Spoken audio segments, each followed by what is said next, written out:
One of the things that we had noticed with our 2020 GT500 very shortly after we got it, and it's not that we weren't aware, we had read what other people said, was that with the handling package, not the same as the carbon fiber track package, handling, we got some special effects on the vehicle and a little different suspension, and some of the ground effects included wicker splitters.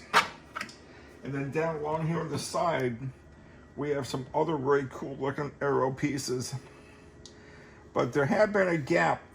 Let me turn this light on. Maybe Linda can get on here. There is a foam piece right in here.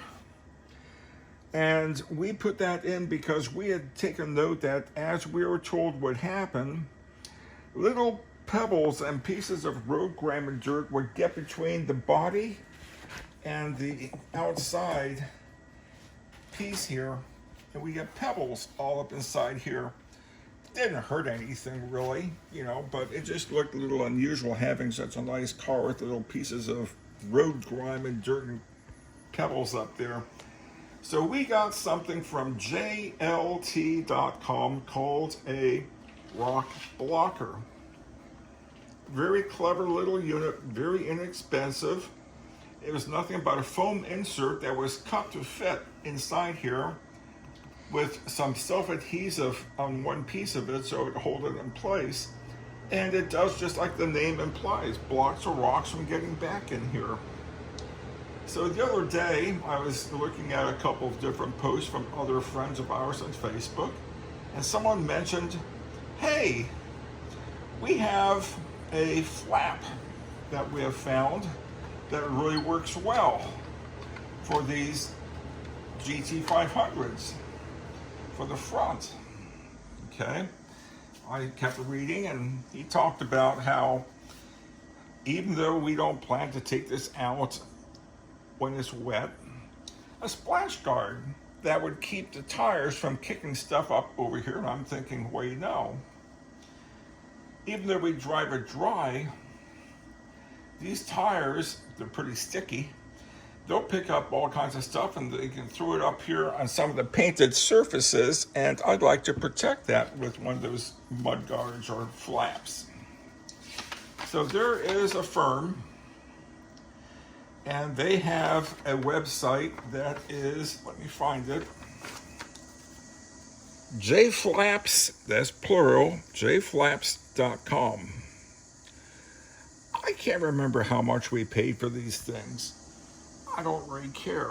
If it's going to do a nice job, protect the finish of the edge here of the wheel well, I'm perfectly happy to pay whatever reasonable price would be asked. If it was like 80 bucks or something, I might wince a little bit. 100 bucks, I'd wince a lot. But it's less than that with shipping.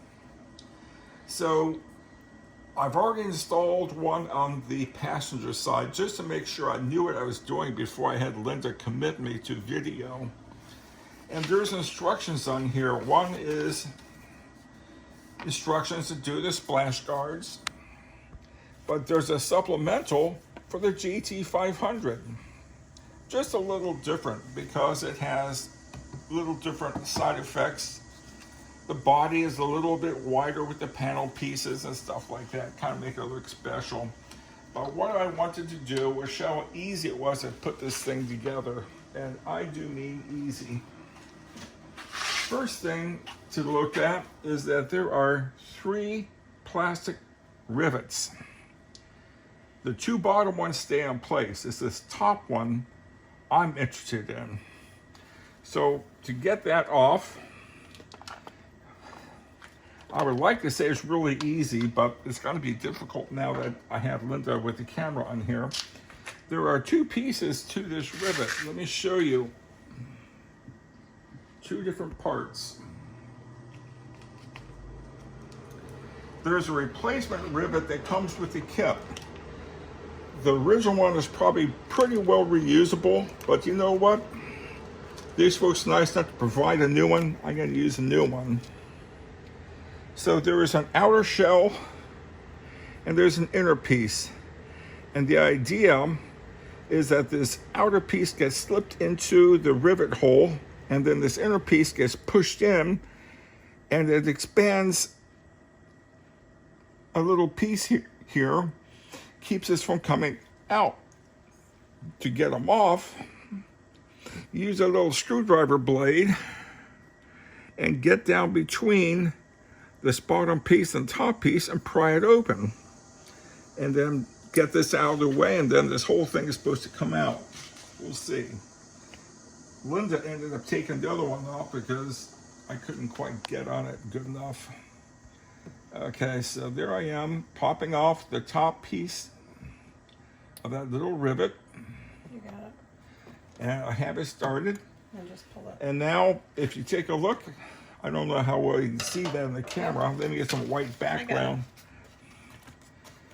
Now you can see that the centerpiece is out. So now I can go ahead and pop this out of the way. Nothing to it, man. Piece of cake. Amazing how this old one looks so much like the new one. This is worn out. It's got 862 miles on it. Okay, so now we are prepared to, almost fully prepared to put this together. So now what we need to consider is they talk in the instructions about the possibility of there being a gap between this piece and the new flap guard. I didn't see a gap in there when I lined this up initially on the other side, but I like the idea of them providing a little self-adhesive foam insert that goes between here and the flap guard, because in the flap guard applies tension, and so it's less likely it'll be flapping around later on the road. So I cut this thing open, and once I had this thing cut open, I was able to pull this little puppy out. This is already nice and clean, and it's really easy. Man, this is like ABC program. Anybody can. Take off the adhesive protective piece, line this little puppy up, and then I just easily press it in place and let the self-adhesive piece do its thing. There's nothing magic about this. And it's only adhesive on the one side. The other side is truly just foam that it's Yep. going to rust and bounce off of. Oh, it's going to have tension because it's going to have a slight bend to this thing, so it'll be a little tension on it.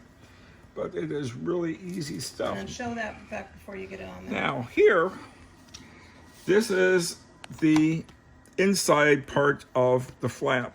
We have a small, I think they call it a J connector here, and a longer one here with some soft plastic.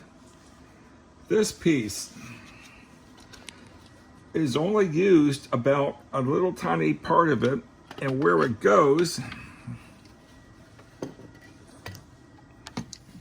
is right down here. There's a little piece of metal it attaches to. It slides right in. So I'm gonna get this slid in. We then have a little hole here. This hole lines up where that rivet came out of. I will push the rivet in, but I won't lock it in. After that, I'll get this little J channel lined up with the wheel well edge. And then I'll just kind of push it all together and make the magic happen. Now, unfortunately, this means I have to turn my back to the camera a little bit, so I can't really show everything I'm trying to do here. I'm not trying to hide anything, I promise.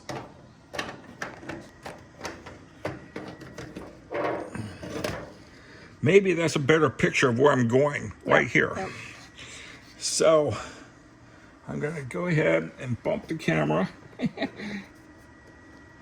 I just felt that slide into place. I'm going to come to the other side. Hold on. Don't snap it in yet. Okay. This is a new plastic rivet. Oh, I check on that. Sorry. I'm going to go ahead and put that plastic rivet now. Let me get the camera here with some illumination. Get that into place. It is now into place, but I haven't locked it in.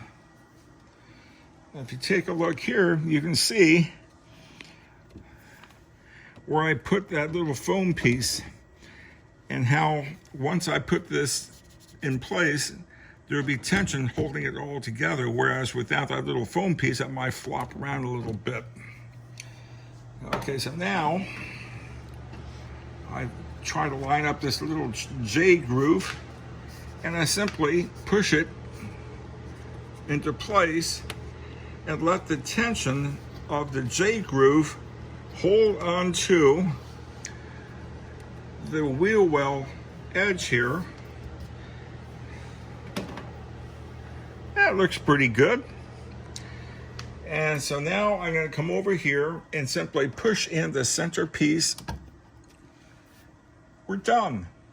And if we take a look, had I known about this unit, we would not have needed to have a rock blocker. But I didn't know about this back then. Do I feel badly about it? No, not one bit. The folks at JLT, they have some excellent products. And my reward to them is to not gripe and say, you didn't tell me about another component that would have kept me from getting the rock blocker, you bastards. That's not how I play. Fair play. I learned, I put it in. The rock blocker isn't going to do any more good, but it's not going to hurt anything either. I'm not going to take it out. I don't mind having it. Anyway, that's it. Piece of cake, nothing to it. This calls for a test drive somewhere to get ice cream. Okay, bye-bye. Oh, look at those mud flaps, splash guards, whatever you want to call them. Boy, does that look nice. Someone did a nice job installing those. I wonder who it might have been.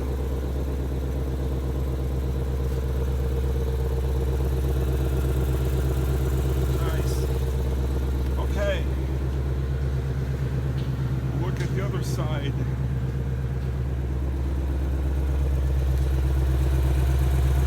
Nicely done. You know what this means? Yep, time for ice cream. Curbside pickup.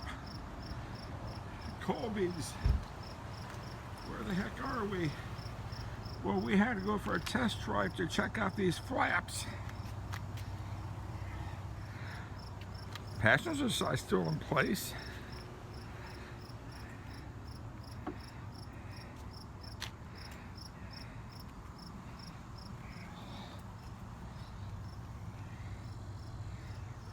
They worked perfectly. Okay, so the test drive was successful and we had ice cream.